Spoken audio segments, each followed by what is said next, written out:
I was folding laundry in my bedroom when my granddaughter Olivia appeared in the doorway, holding her phone with both hands like it was something fragile. She was 13, visiting from Vancouver for spring break, and the look on her face made my chest tighten. She glanced over her shoulder toward the kitchen where Natalie was preparing dinner, then crossed the room in 3 quick steps and pressed her phone into my hands. On the screen was a text message she'd typed but not sent. "Grandpa, I need you to check Grandma's safety deposit box at the credit union. Box 891. Before Wednesday. Trust me. Delete this after reading." My hands started shaking. I'd lost my wife, Helen, 7 months earlier. One minute she was deadheading roses in our garden here in Victoria. The next minute she was on the floor of our sunroom, gone before the ambulance arrived. The doctors called it a massive stroke. She was 66. We'd been married 43 years. I'm Douglas Fletcher. I spent 37 years as a civil engineer with the provincial government, designing water treatment facilities across British Columbia. I retired at 67, 2 years ago, looking forward to traveling with Helen, maybe spending winters somewhere warm. We just booked a cruise to Alaska for that summer. She never got to go. After Helen died, I moved through the house like a ghost. Our daughter Rebecca lives in Vancouver with her husband and Olivia. She came down for 2 weeks after the funeral, but she's a pediatric nurse practitioner with a full patient load. She couldn't stay forever. By October, I was alone in our 4-bedroom house in Oak Bay, eating frozen dinners and forgetting what day it was. The grief counselor at our church, St. Andrew's Presbyterian, suggested their support group. That's where I met Natalie Warren in November. She was 41, a professional counselor who volunteered with the program. Soft-spoken, organized, always dressed in calming colors like sage green and dove gray. She had this way of asking questions that made you feel heard. Within 3 weeks, she was stopping by my house twice a week, just to check on me. By December, she was helping me sort through Helen's belongings, a task I couldn't face alone. By January, she'd moved from helpful to essential. She organized my medications, helped me file insurance paperwork, accompanied me to lawyer appointments about the estate. She made casseroles. She brought herbal tea that she said would help me sleep. She knew which bills needed paying when. I was grateful. Rebecca was relieved. Everyone at church said how lucky I was to have such dedicated support. But there were small things, tiny things I told myself didn't matter. Helen took her tea with honey and lemon. I'd made it for her 10,000 times. Natalie made me tea the same way without me ever telling her how Helen liked it. When I mentioned it, she said she'd noticed the honey pot by the kettle. Reasonable. Helen kept our important documents in a wooden filing cabinet in my study.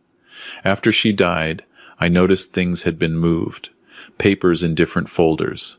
Natalie said she'd been helping me organize. Reasonable. My friend Gordon from the yacht club called in February to ask if I was selling my boat. I wasn't. He said someone had listed it on a marine classified site. I checked, and there it was. My 1,987, Catalina 30. Posted for sale 3 days earlier with my phone number. I took the listing down and changed my passwords. Natalie suggested maybe my email had been hacked.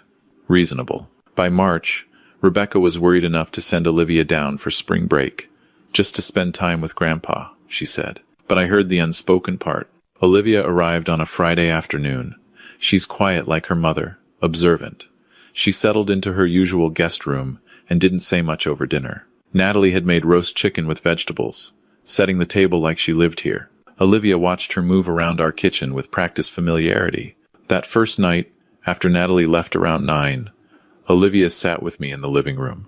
"Grandpa, did Grandma usually keep Tylenol in the bathroom cabinet?" "Your grandma didn't take Tylenol.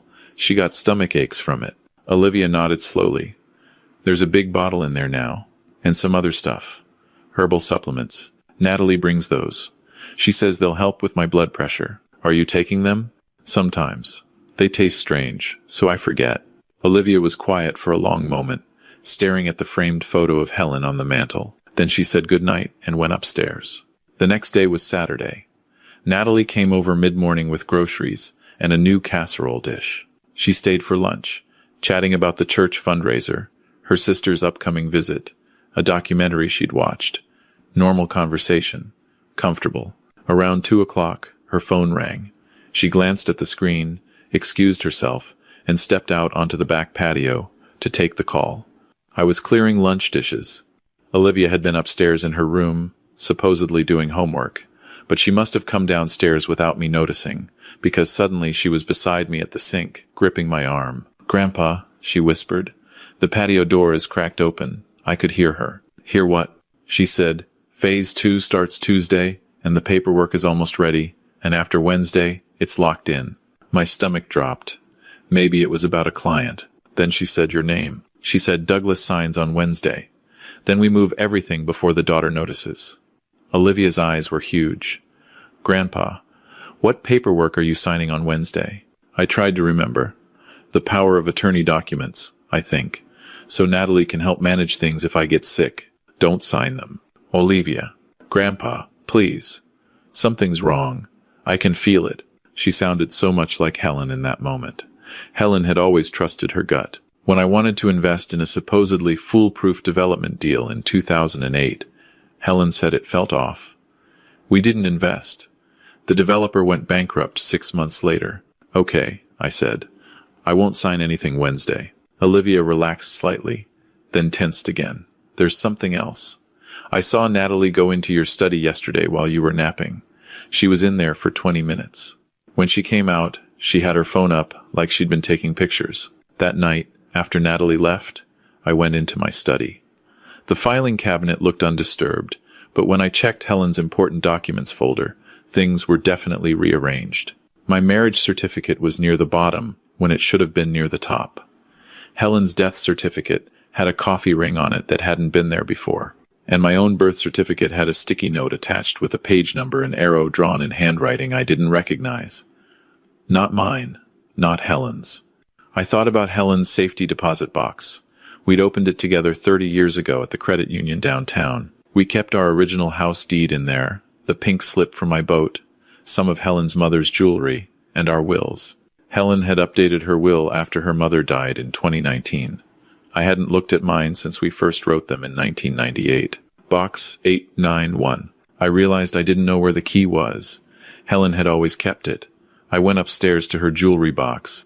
The logical place. Not there. I checked my sock drawer, the kitchen junk drawer, my wallet. Nothing. Then I remembered. Helen loved books. She had a collection of first editions in the built-in shelves in our bedroom.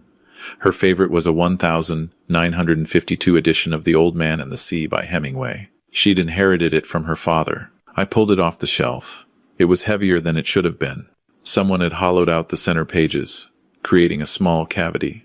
Inside was a key on a simple ring, and a piece of paper folded in half. I unfolded it with trembling hands. Helen's handwriting.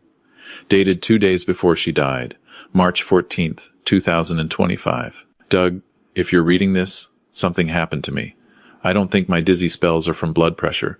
I think it's the supplements Natalie brings. I feel worse after taking them, not better. I tried to tell you yesterday, but you said I was being paranoid. Maybe I am.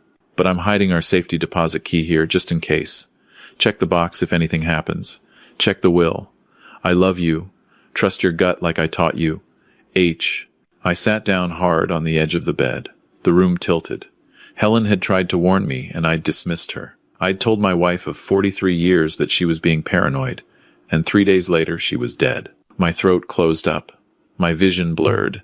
I couldn't breathe properly. Olivia found me like that 10 minutes later. She sat beside me, took the note from my shaking hands, read it. Then she wrapped her skinny 13-year-old arms around me and held on while I cried harder than I had since the funeral. When I could talk again, I said, "We need to check that box." "Monday," Olivia said. "The credit union is closed tomorrow. We go first thing Monday morning." What do I tell Natalie? Nothing. Act normal. Don't sign anything. Don't eat or drink anything she brings. And Grandpa? We need to call Mom. Rebecca answered on the second ring. When Olivia explained, there was a long pause. Then, "Pack a bag, Dad. After you check the box Monday, you're coming to Vancouver." Rebecca. No arguments. I'm driving down Monday afternoon. Whatever's in that box, we deal with it. Then you leave with me. That night I barely slept. Every creak of the house settling made me jump. I kept thinking about Helen's note, the dizzy spells, the supplements, the massive stroke that killed her in seconds. Natalie came by Sunday after church. letting herself in with the key I'd given her in January. She'd brought fresh scones from the bakery. "For you and Olivia," she said warmly. We sat in the kitchen. She asked about our plans for the week. I said we were thinking of going to the Royal BC Museum. She said she'd love to join us. Normal conversation, but I watched how she moved around my kitchen like she owned it, how she opened the fridge to put away milk without asking where things went, how she glanced at the mail on the counter and picked up an envelope from my lawyer's office, studying it before setting it down. "Your estate planning documents came," she said. "Should we schedule that signing appointment for Wednesday? Get it all finalized?" "Maybe Thursday," I said. "I'm feeling a bit off this week." Something flickered across her face, too fast to read. "Of course, no rush. As long as we get it done before Rebecca comes down and starts asking questions." She smiled. "You know how daughters can be." After she left, Olivia said, "She has a key to the house?" I gave it to her months ago. "Grandpa, we need to change the locks." Monday morning arrived with March rain, typical for Victoria. The credit union opened at 9. Olivia and I were there at 9 too, rain dripping off our umbrellas. The woman at the desk recognized me. "Mr. Fletcher, I'm so sorry about Helen. We all loved her here." "Thank you, Susan. I need to access our safety deposit box." She pulled up my account, verified my ID, and led us to the vault. Box 891 was near the bottom. She used the bank's key and I used Helen's, turning them simultaneously. The long metal box slid out. Susan left us alone in the small viewing room with a table and 2 chairs. I opened the lid. On top was a manila envelope with Douglas, read first written in Helen's handwriting. My hands shook as I opened it. Inside was a letter, dated March 15th, 2025, the day Helen died. "My darling Doug, I'm writing this at the kitchen table while you're at your dentist appointment, and Natalie thinks I'm napping. I'm not paranoid. I'm not confused. Something is very wrong. 3 weeks ago, I found documents in your study that I didn't recognize. A will with my signature, leaving 60% of my estate to primary caregiver Natalie Warren. I never signed that. I checked my real will in this box. It's still here, unchanged. Someone forged my signature. I found power of attorney documents with your signature, giving Natalie control of your finances if you're incapacitated. Did you sign those? I don't think you did. The signature looks right, but you would have told me. I started feeling sick in January, right after Natalie began bringing those supplements. She's very insistent that I take them. Dizzy spells, confusion, blood pressure dropping. Dr. Patterson couldn't explain it. I stopped taking the supplements last week, and I'm starting to feel better. But I took one yesterday to test my theory, and within 3 hours I was dizzy again, seeing double, my heart racing. Doug, I think she's poisoning us both, slowly, making it look like natural decline in elderly people. You're 69. I'm 66. Who would question it? I've been researching her. Natalie Warren isn't her real name. I found her on Facebook under Nicole Westwood, with photos from 2019. Same face. That account mentions living in Alberta and working in estate management. I found obituaries. 3 elderly widowers in Calgary and Edmonton died between 2020 and 2023 within months of listing her as a caregiver or friend. All left substantial amounts to her. One daughter contested the will, but there wasn't enough evidence. She's done this before. She's doing it to you now. She tried to do it to me, but I stopped taking the supplements. In this box, under this letter, you'll find our real wills, unchanged, from 2019. The forged will with my fake signature. Power of attorney documents with what I think is your forged signature. Photos I took of Natalie's real driver's license when she left her purse in our kitchen last week. Her legal name is Nicole Margaret Westwood. She has a P.O. box in Duncan, BC. Not the Victoria address she told you. Screenshots of the Facebook profile before she blocked me. My research on the 3 dead men in Alberta. A bottle of the supplements with 1 pill remaining. I'm keeping this as evidence. If you're reading this and I'm still alive, we need to go to the police. If I'm dead, I'm so sorry I didn't act faster. I thought I had more time. I thought I could gather more proof. Please take this to the RCMP. Make them investigate my death. Test for poison. Don't let her do this to you. I love you more than all the stars in the sky. Just like I told you on our wedding day. You're Helen. I couldn't see the rest of the letter through my tears. Olivia was crying too.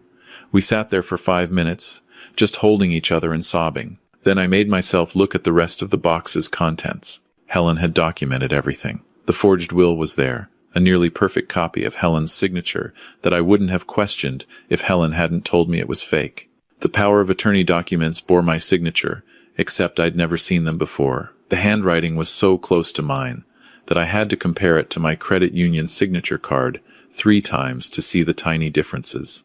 The G in Douglas had a slightly different tail. The R in Fletcher was a hair too tall.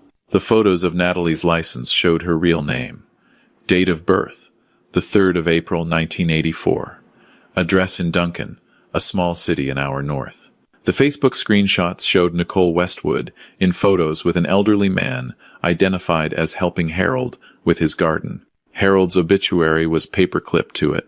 Harold Peterson, 78, died suddenly in Edmonton in October 2021, left estate to caregiver. There were 2 more obituaries. Kenneth Martinez, 81, Calgary, February 2022.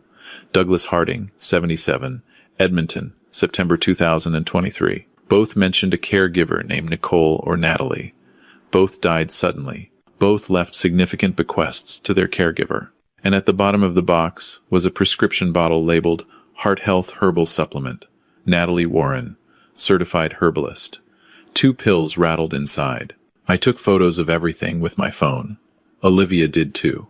Then I carefully repacked the box, except for the letter, which I folded into my jacket pocket. "We need to call the police," Olivia said. "I know, but I want to talk to your mother first. She's a medical professional. She'll know what questions to ask." We drove home in silence. Rebecca called as I pulled into the driveway. I told her everything, reading Helen's letter out loud while my voice broke. When I finished, there was a long pause. "Dad, you need to call the RCMP right now. She's already killed 4 people, maybe more. And if Helen was right about the supplements, I know. I'm calling them as soon as we hang up. I'm leaving Vancouver in 10 minutes. I'll be there by noon. Do not let Natalie in the house. Do not eat or drink anything. Do you understand?" "Yes." "Put Olivia on." I handed the phone to my granddaughter. I heard Rebecca's voice, muffled but urgent. Olivia said yes. Mom 5 times, then hung up. She said to pack your medications so we can verify what you're actually taking, and to check the house for anything Natalie might have left or planted. We spent the next hour going through my house like investigators. In the bathroom cabinet, we found the large bottle of Tylenol that Helen never took. Behind it was a bottle of my blood pressure medication, except when I compared it to my prescription from Shoppers Drug Mart, the pills looked different. Same label, different pills. Someone had replaced them. In the kitchen, we found Natalie's herbal supplements in 4 different bottles. Sleep aid, joint support, memory enhancement, heart health. I'd been taking them sporadically since January, mostly when Natalie reminded me. In my study, I noticed my laptop was open. I always closed it. I checked the browsing history. Someone had accessed my online banking 3 days ago at 3:47 p.m. I'd been at the grocery store. The history showed they'd looked at my accounts, my recent transactions, and my list of automatic payments. They'd also accessed a PDF of my will that my lawyer had sent me for review. We found a small notebook in the kitchen junk drawer, hidden under takeout menus. Natalie's handwriting. It was a log. Dates and times and notes. Jan 15. DF took evening supplements. Mentioned dizziness next morning. Jan 23. HF very suspicious. Watched me make tea. Feb 2. DF signed papers but confused about details. Good sign. Feb 14. HF stopped taking supplements. Problem. Need new approach. Feb 28. HF deceased. Stroke. No autopsy. Next phase. She'd logged my wife's death like a business transaction. I called the RCMP detachment. The officer who answered took my information and said someone would call me back within the hour. I said it was urgent, that I had evidence of multiple murders. She said a detective would contact me shortly. 45 minutes later, Detective Sarah Morrison called. I explained everything, reading portions of Helen's letter, describing what we'd found. She listened without interrupting. When I finished, she said, "Mr. Fletcher, I'm going to come to your house right now with another detective. Don't touch anything else. Don't let anyone else into the house. If Natalie Warren or Nicole Westwood contacts you, don't tell her about this conversation. Can you do that? Yes. I'll be there in 20 minutes. She arrived in 18 minutes with Detective James Kowalski. They were both in plain clothes, both deadly serious. We sat in my living room and I showed them everything. Helen's letter. The contents of the safety deposit box, photographed but returned to the bank. The supplements. The fake medication. The notebook. My laptop history. Detective Morrison photographed everything. Detective Kowalski took my statement, then Olivia's. They bagged the supplements and the medication bottle as evidence. Mr. Fletcher, Detective Morrison said, how well did you know Helen before you married her? We met in university. We dated for 3 years before getting married. Why? I need to ask a difficult question. Is there any possibility Helen wrote this letter but wasn't thinking clearly? That she imagined this threat? I looked at her steadily. My wife was a retired chemistry teacher. She was sharp until the day she died, and she died exactly the way this letter predicted she might. So no, Detective, she wasn't imagining anything. Detective Kowalski pulled up something on his tablet. Nicole Margaret Westwood, born 1,984 inches Kamloops. Previous addresses in Calgary, Edmonton, Red Deer, and Duncan. No criminal record, but she's been named in 2 civil suits related to estate disputes, both settled quietly. We had a file on her in Edmonton but couldn't prove anything. So you knew she was dangerous? We suspected. But suspicion isn't evidence. You've given us evidence. He looked at Detective Morrison. We need to move fast.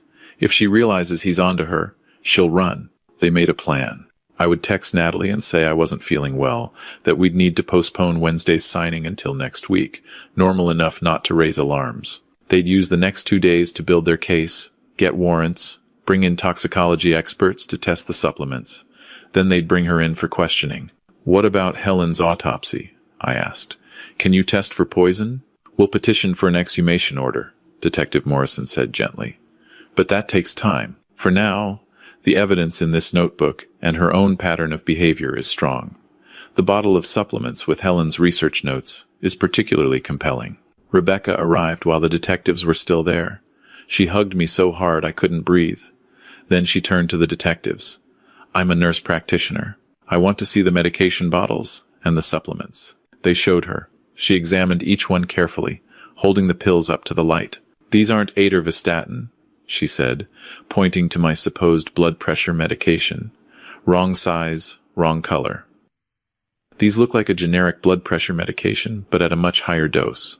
If he'd taken these consistently, he'd have dangerous hypotension, dizziness, falls, potential stroke. That's what happened to Helen, I said quietly. Rebecca's jaw tightened.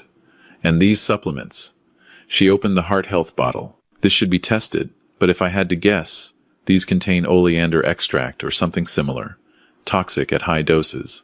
Causes cardiac arrhythmia that looks like natural heart failure in elderly patients. Detective Kowalski wrote that down. Would you be willing to provide expert testimony? Absolutely. They left with evidence bags full of pills and papers. Rebecca made tea, real tea, and the 3 of us sat in silence. Grandpa, Olivia said finally. Grandma saved your life. You both did, I said. If you hadn't found that note in my book, if you hadn't overheard that phone call, if you hadn't trusted your instincts, I couldn't finish. Rebecca gripped my hand. Mom would be so proud of Olivia. Over the next 36 hours, we waited. I stayed away from windows. I didn't answer the door. Natalie texted twice on Tuesday. Hope you're feeling better, and let me know if you need anything. And I responded with brief, friendly messages. Much better. Thanks and will do. Wednesday morning, Detective Morrison called. We're bringing her in this afternoon. We've got warrants for her house in Duncan, her car, and her phone records. The toxicology report on those supplements came back fast-tracked. The heart health pills contain cardiac glycosides at toxic levels. The sleep aids contain high-dose benzodiazepines. The joint support pills contain warfarin at dangerous doses. These weren't helping anyone. They were killing them slowly. What do you need from me? Nothing yet. Stay safe. We'll call you after we bring her in. At 4:17 p.m., my phone rang. Detective Morrison. We have her in custody. She lawyered up immediately, but we found everything. Her place in Duncan had documents related to 6 different elderly victims across BC and Alberta. Files on each of them, financial records, forged documents. She kept trophies, photographs, personal items. Mr. Fletcher. She had a photo of Helen's wedding ring. I felt sick. What happens now? She's being charged with 4 counts of first-degree murder, 2 counts of attempted murder, including you, multiple counts of fraud and forgery. We're working with Alberta RCMP on their cases, and we're petitioning to exhume Helen's body for toxicology testing. How long will that take? Weeks, possibly months. But Mr. Fletcher, even without that, we have enough to ensure she never hurts anyone else. The exhumation was approved in May. Helen's tissue samples tested positive for cardiac glycosides, consistent with oleander poisoning. The Crown charged Natalie Warren, legally Nicole Margaret Westwood, with 5 counts of first-degree murder, including Helen. Her trial started in September 2025. I testified. Rebecca testified. Olivia testified, explaining how she'd overheard the phone call that started the investigation. The families of the 4 men in Alberta testified. The evidence was overwhelming. In November, the jury found her guilty on all counts.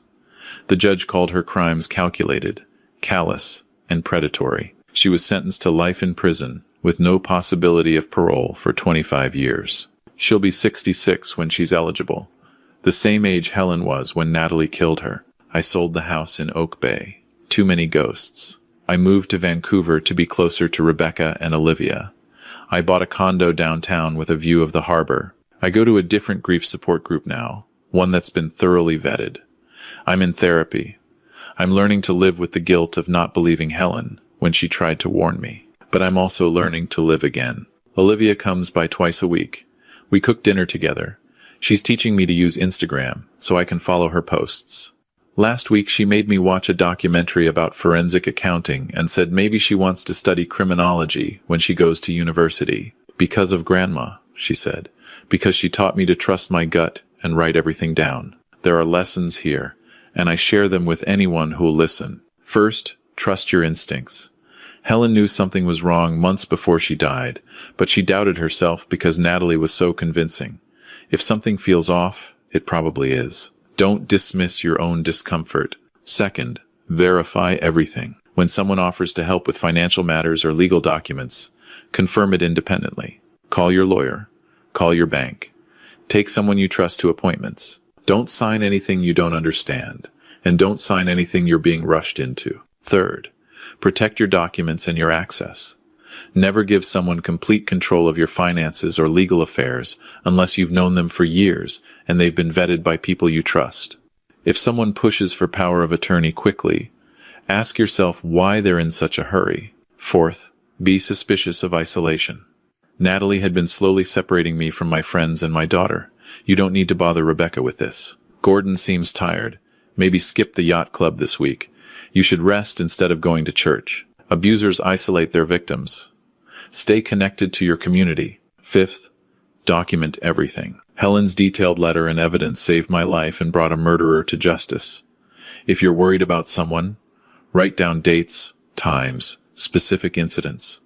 Take photos. Tell someone you trust. Create a paper trail. Sixth, listen to children and young people. Olivia saw what the adults around me missed. She wasn't biased by social niceties or fear of being rude. She trusted her observations. Adults, especially elderly adults, are often too polite to question someone who seems helpful. Children don't have that filter yet. Listen to them. Seventh, never stop taking your real medication without a doctor's supervision, and always verify that your medication is what it's supposed to be. Check the pills against photos online. Compare them to previous prescriptions. If they look different, ask your pharmacist. Eighth, know the warning signs of elder financial abuse. Someone rushing to establish power of attorney, sudden changes to wills or bank accounts, isolation from family, unexplained health decline, missing money or property, forged signatures, new friends who take control of daily life. If you see these signs in a loved one, act immediately. And finally, know that it's okay to ask for help. I was embarrassed that I'd been taken in by someone like Natalie. I felt stupid. I didn't want to admit I'd been vulnerable, but asking for help saved my life. There's no shame in being targeted by a predator. The shame belongs to them alone. Helen used to say that the best way to honor someone you love is to learn from them. I'm learning. I'm teaching. I'm speaking at senior centers about financial fraud. I've helped the RCMP develop educational materials about elder abuse. I've written to legislators about stronger protections and mandatory background checks for professional caregivers. And I'm grateful. Grateful for 43 years with Helen. Grateful for Rebecca's love and support. Grateful for Olivia's courage and intelligence. Grateful that Helen was smart enough and brave enough to leave me evidence when she knew time was running out. Every Tuesday, I visit Helen's grave with fresh flowers. I tell her about my week. I tell her that I'm okay now. I tell her thank you. Because she saved me twice. Once when she married me and made me the happiest man in Victoria, and once when she died and left me the truth. I'm 69 years old. I have good years left. I'm not going to waste them. I'm going to spend them making sure no one else loses someone the way I lost Helen. Because the best revenge against evil isn't anger or bitterness. It's living well, loving fiercely, and protecting each other. Evil hates documentation. Evil hates questions. Evil hates being watched. And most of all, evil hates it when we stand together, when we trust our instincts, when we refuse to be silenced, or isolated, or ashamed. Helen taught me that. Olivia reminded me. And now I'm teaching everyone who will listen. If this story sounds familiar, if you recognize yourself or a loved one in any part of it, please don't wait. Talk to someone. Document your concerns. Contact the police or adult protective services or an elder law attorney. It's not paranoia. It's not being rude. It's survival. And if you're a young person worried about a grandparent or elderly relative, trust yourself. You're not overreacting. You might be the only one who sees the truth. Speak up. Write it down. Tell adults who will listen. You might save a life. I know this because